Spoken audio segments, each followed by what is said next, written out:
lorsque vous avez un rendez-vous chez un inconnu ou qui vous appelle au téléphone, vous avez que quelques secondes seulement, quelques minutes au maximum pour gagner sa confiance puis l'influencer positivement. Mais comment devriez-vous agir afin de gagner instantanément la confiance de gens dès les premières secondes?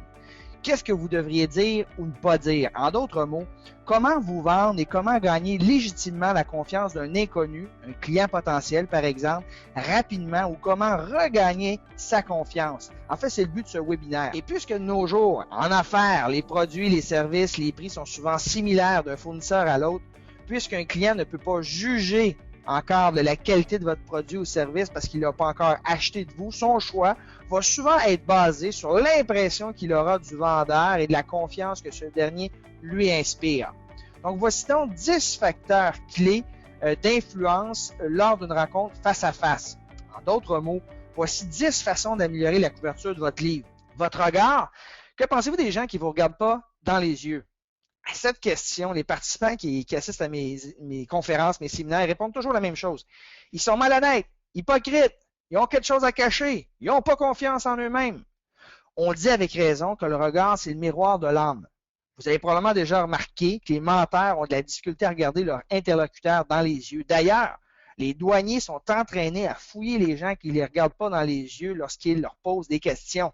Avez-vous quelque chose à déclarer? Et si la personne répond non, et regarde le plancher, c'est pas mal certain qu'elle va se faire fouiller. Regardez donc toujours vos clients droit dans les yeux. Vous inspirez ainsi la franchise, la droiture et l'honnêteté. Et c'est la raison principale pourquoi il est très difficile de vendre par téléphone.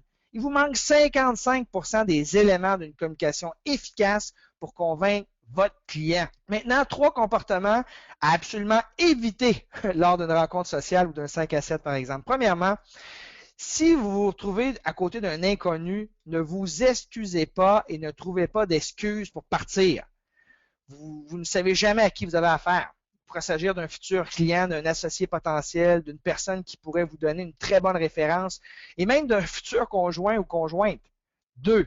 Regardez pas le plancher, le plafond ou une télévision en feignant d'ignorer la personne qui est près de vous. En agissant de la sorte, vous passez pour une personne arrogante, hautaine et au-dessus de vos affaires. 3e comportement à éviter lors d'une rencontre sociale, c'est une fois que la conversation est engagée, c'est d'éviter à tout prix de parler de vous-même. Vous connaissez sûrement ce genre de personnes. Toutes leurs phrases débutent par les mots « je » ou « moi ». Évidemment, vous devez vous présenter à votre interlocuteur, mais la pire chose à faire, c'est de commencer un monologue sur tous vos accomplissements depuis la maternelle jusqu'à ce jour. Dans toute conversation, la règle de base, c'est d'éviter l'utilisation du mot « je » le plus possible. Vous parlerez de vous que si l'autre personne ne vous le demande. Alors pour ceux qui travaillent dans le domaine du détail, la première chose à faire, la plus importante, c'est de reconnaître le client qui se présente dans votre commerce dans les 5 premières secondes. Même si vous êtes occupé avec un autre client, vous pouvez simplement dire « Bonjour et bienvenue madame, je termine avec monsieur ici, je suis avec vous dans quelques secondes. » En se faisant accueillir ainsi, un client va facilement patienter quelques minutes sans problème. Si vous l'ignorez par contre, après 2-3 minutes, il ira probablement chez votre compétiteur. Voyons maintenant 9 idées afin de mettre les autres à l'aise et de gagner leur confiance dès les premiers instants d'une rencontre. Prenez des bonnes notes.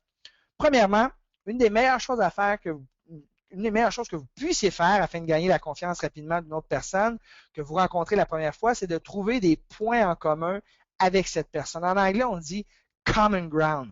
C'est essentiel. Lorsque vous rencontrez une personne pour la première fois, si vous posez de bonnes questions et que vous écoutez bien, vous allez rapidement découvrir des champs d'intérêt, des connaissances ou des personnes que vous avez en commun. Allez ensuite dans ce sens et parlez tous les deux de ce que vous avez en commun. La conversation à ce moment devient très facile. Elle prend une autre dimension. Vous connectez avec votre interlocuteur et c'est comme si les autres personnes dans la pièce n'existaient plus. Si tant de gens sont mal à l'aise de parler à des inconnus, c'est qu'ils ont peur d'avoir rien à dire ou d'avoir rien en commun, alors qu'habituellement, après 1 ou 2 minutes, il est très facile pour quiconque de trouver des points en commun. Le pire qui puisse arriver, c'est que vous posez des questions à une personne pendant quelques minutes et que vous ne trouvez rien en commun avec cette personne. C'est très rare, mais ça pourrait arriver. Alors, ça serait quoi le résultat? vous laisseriez l'impression à cette personne que vous êtes un fin causeur et que vous avez l'intérêt des autres à cœur. C'est quand même une belle réputation à avoir. Dans un 5 à 7 ou lors d'une rencontre informelle, une des questions favorites que j'aime poser aux gens afin de tenter de trouver des intérêts communs avec eux, c'est la suivante. Que faites-vous pour vous amuser lorsque vous ne travaillez pas? Je répète, qu'est-ce que vous faites pour vous amuser quand vous ne travaillez pas ou dans vos temps libres? Je vous mets au défi de poser cette question à 5 personnes dans les prochains jours et je suis persuadé que vous allez trouver des intérêts communs avec eux, ce qui va vous aider considérablement à gagner leur confiance. Si vous désirez gagner sa confiance de vos clients, vous devez lui démontrer que vos questions sont pertinentes. Alors, posez-lui des questions que vos compétiteurs n'oseront pas lui poser. Soyez différents. Posez-leur des questions qui leur feront réaliser leur douleur ou leur manque parce qu'ils ne font pas encore affaire avec vous. Plus vos questions vont être pertinentes, vont les faire réfléchir, plus vous gagnerez la confiance de vos clients. Si vous êtes consultant en informatique, par exemple, une question pourrait être « Dites-moi, monsieur le client, si vos employés passaient tous 1 heure par jour sur Facebook au travail, comment pourriez-vous le savoir et surtout, comment ça vous coûte en termes de productivité? » Une autre chose à faire afin de gagner la confiance de vos clients, c'est de respecter vos promesses. Si vous dites à une personne, je te rappelle dans 5 minutes, faites-le. Si vous dites à une personne, je serai présent à notre rendez-vous à 13h30, soyez à l'heure. Si vous dites à une personne, je t'envoie un courriel avant 11h ce matin, respectez votre promesse. Si votre commerce indique que vos heures d'ouverture sont jusqu'à 18h, ne barrez pas vos portes à 17h58. Chaque fois que vous respectez vos promesses, vous commettez un acte d'intégrité, ce qui renforce votre caractère, votre estime personnelle, puis ça crée une impression favorable chez vos clients. Par contre, à chaque fois que vous ne respectez pas votre promesse, vous perdez la confiance des gens à qui vous faites affaire. Ne serait-ce qu'un retour d'appel va faire en sorte que vous allez perdre la confiance des gens. Les gens vous jugent selon vos actions et non vos intentions. Ce n'est pas ce que vous dites qui importe le plus, mais bien ce que vous faites vraiment à tous les jours.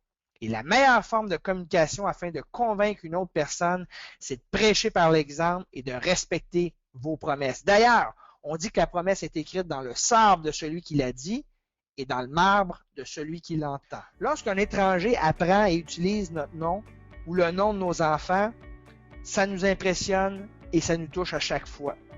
Ça nous donne de l'importance, ça nous fait aimer cette personne instantanément. J'ai vu un reportage à la télévision, là, Véro Inc. et Véronique Cloutier, qui est une personnalité extrêmement connue au Québec. Dans le reportage, à chaque fois qu'elle rencontrait ses fans, elle les appelait par leur nom, elle les revoyait à d'autres séances d'autographes, de signatures, puis elle les appelait par leur nom, et c'est une des raisons pourquoi c'est une des femmes les plus appréciées, les plus respectées au Québec. Il s'agit d'une forme de flatterie silencieuse. Ça nous rapproche, ça augmente nos chances de créer des liens avec cette même personne. En fait, ce petit effort supplémentaire de notre part pourrait faire une grande différence dans notre carrière. Alors, voici 7 façons faciles afin de maîtriser le défi de se rappeler des noms.